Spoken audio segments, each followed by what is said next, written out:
بسم اللہ الرحمن الرحیم۔ السلام علیکم ورحمۃ اللہ۔ سامعین محتشم، میں ہوں احمد رضا بودلہ۔ سامعین، جب سے یہ کائنات معرض وجود میں آئی ہے، اللہ رب العزت نے انسانیت کی رہنمائی کے لیے بے شمار انبیاء کرام کو اس کائنات میں مبعوث فرمایا۔ نبوت کا جو سلسلہ حضرت سیدنا آدم علیہ السلام سے شروع ہوا، وہ ہمارے پیارے نبی حضرت محمد صلی اللہ تعالیٰ علیہ وسلم تک پایۂ تکمیل کو پہنچ گیا۔ اس کے بعد رشد و رہنمائی اور ہدایت کا سلسلہ صوفیاء اعظام اور اولیاء کاملین کے کاندھوں پر آن پڑا اور انہوں نے اس کو بخوبی سر انجام دیا۔ انہی اولیاء اعظام اور اولیاء کاملین میں سے ایک بہت بڑی شخصیت، جن کا نام حضرت سید علی حجویری المشہور حضرت داتا گنج بخش رحمۃ اللہ تعالی علیہ ہے۔ آپ 400 بعض کتابوں کے اندر آپ کی پیدائش کا ذکر 400 ہجری اور بعض کتابوں کے اندر 401 ہجری لکھا گیا۔ آپ کا اصل نام علی، باپ کا نام عثمان اور دادا کا نام بھی علی تھا۔ جیسا کہ کشف المحجوب میں بھی آپ نے اسی کا ذکر کیا۔ باوجود اصل وطن غزنی ہونے کے آپ بالعموم حجویری اور جلابی کے نام سے بھی مشہور ہیں۔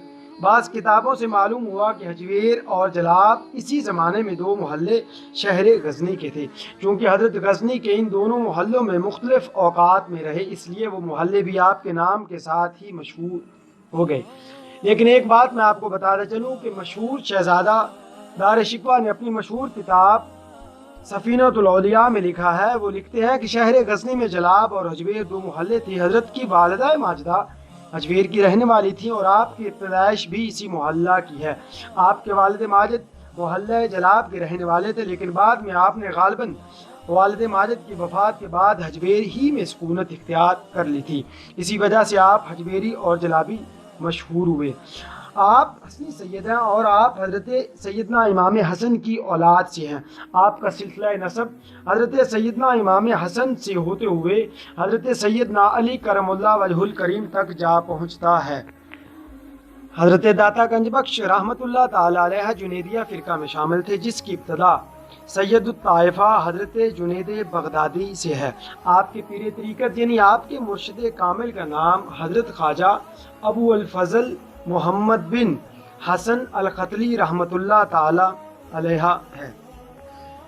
سلطان محمود غزنوی کی وفات کے بعد اس کے بیٹے سلطان مسعود اور سلطان محمود کے درمیان تخت و تاج کے لیے لڑائیاں شروع ہو گئیں۔ بالآخر سلطان مسعود نے اپنے بھائی سلطان محمود کو اندھا کر کے قید میں ڈال دیا۔ حضرت داتا گنج بخش علی حجویری اپنے ہمراہیوں سمیت اپنے پیر روشن ضمیر حضرت خواجہ ابو الفضل بن قتلی رحمۃ اللہ علیہ کے ارشاد کے مطابق منزلوں پر منزلیں طے کرتے، راستے کے دیہاتی باشندوں کو پر حکمت نساء کے موتی لٹاتے، فکر و فاقہ اور صبر و شکر سے شکم پوری کرتے اور آبلائے پاک و خار راہ کو کا شکار بناتے۔ 431 ہجری مطابق 1041 عیسوی میں لاہور پہنچے اور کیونکہ شام کے بعد شہر میں پہنچے اور کسی سے جان پہچان نہ تھی، اس لیے بیرون شہر ہی شب باش ہوئے۔ حضرت علی مخدوم حجویری رحمۃ اللہ علیہ لاہور میں 431 ہجری میں تشریف لائے۔ اس وقت غزنی اور لاہور میں سلطان مسعود کی حکومت اپنے آخری لمحے پوری کر رہی تھی، کیونکہ اسی سال کے آخر اور اس سے اگلے سال کی ابتدا میں سلطان مسعود اپنے اندھے بھائی سلطان محمود کے ہاتھوں گرفتار ہو کر قید خانہ میں ڈالا گیا۔ جب اصل حکومت یعنی غزنی میں یہ خانہ جنگی برپا تھی، تو فرع یعنی لاہور اور ہندوستان کے دیگر راجاؤں پر بھی اس کا اثر ہونا لازمی تھا۔ لاہور تو ہندوستان کا ہیڈ کوارٹر اور دارالسلطنت تھا۔ یہاں سلطان مسعود کے چھوٹے بیٹے مجدود نے قبضہ کر لیا اور ہانسی اور تھانسر تک اپنا استقلال جما لیا۔ ادھر سلطان مودود، جو سلطان امیر محمد کا بیٹا تھا، نے اپنے بھائی کے لیے لشکر جرار کی تیاری کی۔ دہلی اور دوسرے مقامات کے رجاؤں نے اس خانہ جنگی سے فائدہ اٹھا کر اور باہمی اتفاق کر کے ہانسی کے مسلمانوں کو محصور کر لیا۔ محصورین نے اہل لاہور سے مدد مانگی، مگر ان کی آپس کی لڑائی کے سبب ان کی مدد کو کوئی بھی نہ آیا۔ اس لیے بت خانے پھر قائم ہو گئے اور اتفاق ایسا ہوا کہ مجدود اپنے خیمے میں مردہ پایا گیا، جس سے مسلمانوں کی حوصلے پست ہو گئے۔ یہ حال دیکھ کر پنجاب اور گرد و نواح کے راجاؤں نے جو شیران اسلام کے خوف سے لومڑیوں کی طرح چھپے ہوئے تھے سر باہر نکالا، اور 3 قوی دست راجاؤں نے 10,000 سپاہ لے کر لاہور کا محاصرہ کر لیا۔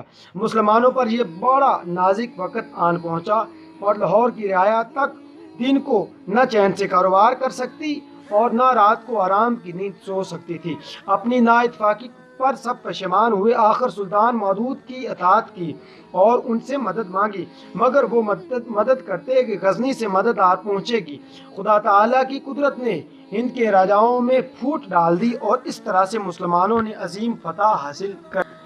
جب آپ کو آپ کے پیر روشن ضمیر حضرت شیخ ابو الفضل بن حسن ختلی رحمۃ اللہ تعالی علیہ نے لاہور جانے کے لیے فرمایا، تو آپ نے اس کا جواب دیا تھا کہ وہاں پر میرے پیر بھائی یعنی حضرت حسین زنجانی موجود تھے، میرے جانے کی کیا ضرورت ہے؟ حضرت مرشد نے فرمایا، ان باتوں میں بحث مباحثہ کی ضرورت نہیں، جاؤ اور بلا توقف جاؤ۔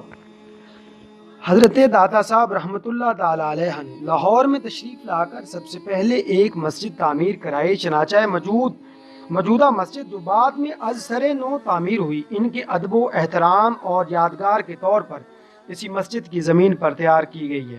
یہ مسجد آپ نے اپنے گرے سے تیار کرائی، اور کون کہہ سکتا ہے کہ آپ نے دیگر مزدوروں کے ساتھ کام نہ کیا ہوگا؟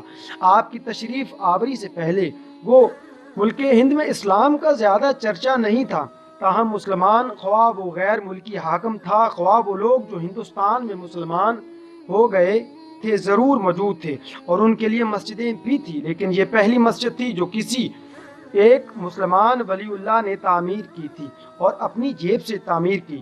اسی مسجد کی بنیاد 431 ہجری ہی سمجھنی چاہیے، کیونکہ آپ نے لاہور آتے ہی کچھ دنوں کے قیام کے بعد اس کی ضرورت محسوس کی۔ شہزادہ دار شکوہ اپنی مشہور کتاب سفینۃ الاولیاء میں ایک مشہور قصہ نقل کرتے ہوئے کہتے ہیں کہ جب حضرت نے یہ مسجد بنائی تو اور مسجدوں کی نسبت اس کے قبلہ کا رخ ذرا سا جنوبی سمت میں تھا۔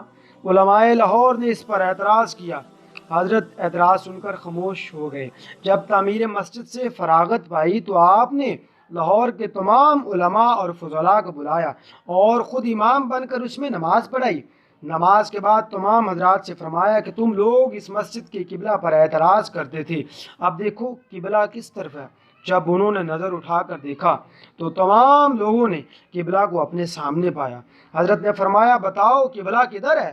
قبلہ کو سیدھے رخ پر دیکھ کر تمام اعتراض کرنے والے شرمندہ ہوئے اور آپ نے آپ سے معذرت چاہی۔ یہ آپ کی پہلی کرامت تھی جو لاہور میں آپ سے ظاہر ہوئی، اور جس نے فوراً ہی سارے شہر میں آپ کو مشہور کر دیا، اور رفتہ رفتہ تمام ہندوستان میں آپ حضرت قطب الاقطاب کے نام سے مشہور ہو گئے۔ اور یہ ایک اور بات آپ کو مشہور قصہ آپ کا بتاتا چلوں کہ حضرت داتا گنج بخش رحمۃ اللہ تعالی علیہ کے دستے قدرت پر جو سب سے پہلا شخص مسلمان ہوا، اس کا نام رائے راجو، جس کا نام آپ نے بعد میں شیخ ہندی رکھ دیا۔ آپ کی سال وفات میں کچھ اختلاف ہے۔ مولانا جامی اپنی مشہور کتاب نفحات الانس میں 465 ہجری لکھتے ہیں، جبکہ شہزادہ دار شکوہ اپنی مشہور کتاب سفینۃ الاولیاء میں آپ کا سال وفات 466، جبکہ بہادر کوہنی لال مصنف تاریخ لاہور اپنی کتابوں کے اندر آپ کا سال وفات 465 ہجری لکھتے ہیں، اور غالباً صحیح بھی یہی ہے۔ چنانچہ مزار مبارک کے اندرونی دروازے پر جو قطع تاریخ درج ہے اس میں بھی یہی سال لکھا ہوا ہے۔ 34 سال تک آپ لاہور میں قیام آپ نے فرمایا، اس عرصہ میں ہزاروں کرامتیں آپ سے ظاہر ہوئی ہوں گی، ظاہری و باطنی برکات سے لاکھوں آدمی فیضیاب ہوئے ہوں گے، اور انشاءاللہ تا قیامت تک لاکھوں لوگ آپ سے فیضیاب ہوتے رہیں گے۔ دعا ہے کہ اللہ رب العزت ہمیں ان نیک اور برگزیدہ شخصیات کے نقش قدم پر چلنے کی توفیق عطا فرمائے، آمین والسلام۔